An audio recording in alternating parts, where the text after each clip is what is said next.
Buenos días, hermanos. Quiero agradecer al obispo que me dio la oportunidad de poder compartir este mensaje con ustedes, y aprovecho también este momento para saludar a todos los padres hoy en su día. Se dice que Dios responde a nuestras oraciones de tres maneras diferentes: sí, no y esperar. Yo voy a referirme a esta última respuesta, esperar, que está ligada a lo que nosotros llamamos paciencia.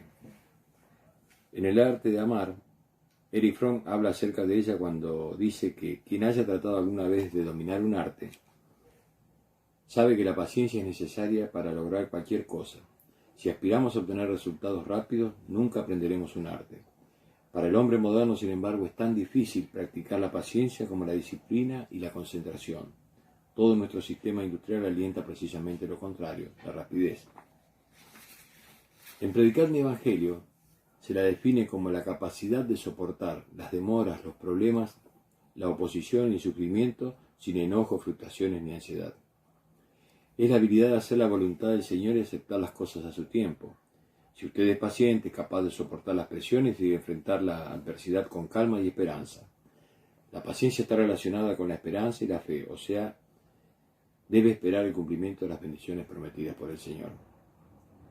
Usted necesita paciencia en sus relaciones cotidianas, especialmente con su compañero. Debe ser paciente con todas las personas, incluso con usted mismo, al esforzarse por vencer sus faltas y sus debilidades. Fin de la cita. Quiero compartir también con ustedes dos tipos de ejemplos de pueblos que actuaron de manera diferente al practicar la paciencia. Uno de ellos era el pueblo de Israel, en los días de Moisés en el desierto. Dice que Moisés y Aarón, Nadab, Abiú y 70 de los ancianos de Israel tuvieron la promesa de poder ver a Dios. Para esto Moisés presentó las leyes que gobernarían y juzgarían al pueblo, y estos aceptaron por convenio guardarlas, con la firme promesa de que haremos todas las cosas que Jehová ha dicho. Y esto fue ratificado con un sacrificio, como que se hacía en aquellos días, que era de un animal, cuya sangre fue derramada sobre el altar de Jehová y la otra parte sobre el pueblo. Y esto indicaba que Dios y ellos estaban mutuamente obligados por este convenio. Dios estaba obligado a sostener, defender y salvar al pueblo, y el pueblo estaba obligado a temer, amar y servir al Señor.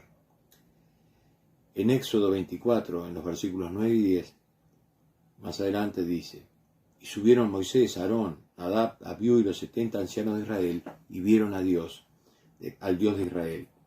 Y había debajo de sus pies un embaldosado de zafiro semejante al cielo cuando está claro.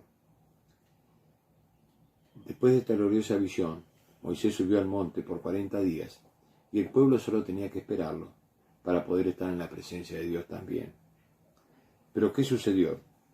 Más adelante vemos en Moisés 32:1 dice: al ver los del pueblo que Moisés tardaba, se acercaron a Aarón y le dijeron: levántate, haznos dioses que vayan delante de nosotros, porque a ese Moisés que nos sacó de la tierra de Egipto, no sabemos qué le haya acontecido. Y así lo hicieron, adoraron a esos ídolos, ganándose el enojo de Jehová. Dudaron del poder de Dios y de la autoridad profética de Moisés. No tuvieron en cuenta la promesa que el Señor les había hecho, de que lo verían a Él, tal como nosotros en la actualidad tenemos en la revelación moderna. Podemos ver en Doctrina y Convenios 67:10, que dice: y además de cierto os digo que es vuestro privilegio, y os hago una promesa a vosotros que habéis sido ordenados a este ministerio, que si os despojáis de toda envidia, temor, y os humilláis delante de mí, porque no sois lo suficientemente humildes, el velo se rasgará, y me veréis y sabréis que yo soy, no con mente carnal o natural, sino con la espiritual. En un manual de la iglesia encontré una reflexión muy interesante al respecto. Y dice: hay una diferencia entre la relación que los israelitas tenían con el Señor y la que Moisés tenía con el Señor. El ver esta diferencia debe hacernos pensar y preguntarnos: si deseamos obtener las bendiciones plenas del Señor, o dejar que sean los profetas y los demás líderes de la iglesia los que tengan experiencias espirituales de importancia. Si deseamos obtener las bendiciones plenas del Señor, ¿qué debemos hacer? Y actuaremos como lo hacían los desobedientes hermanos de Nefi, diciendo, no, porque el Señor no nos da a conocer tales cosas. O esperaremos pacientemente y confiaremos en las promesas del Señor.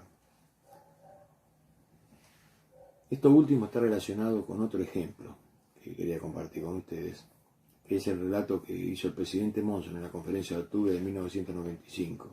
Él contó una historia de algo que había ocurrido en 1968, en una visita que hizo oportunamente a los que estaban del otro lado del muro de Berlín.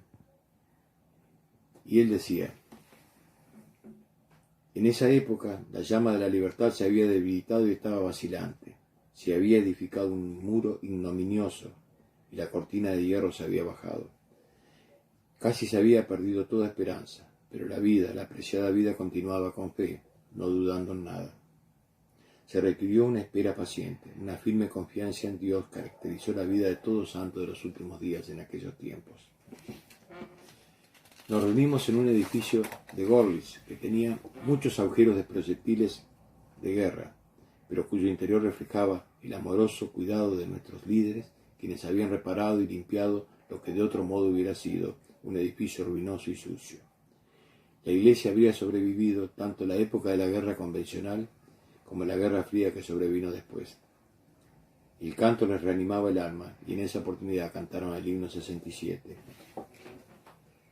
Si la vía es penosa en la lid, si pesares nos abruman en la lid, si la vida es amarga, nuestra dicha no se tarda y el gozo se alarga en la lid, no te canses de luchar. Sé firme en la lid, Dios descanso mandará a los que luchan en la lid.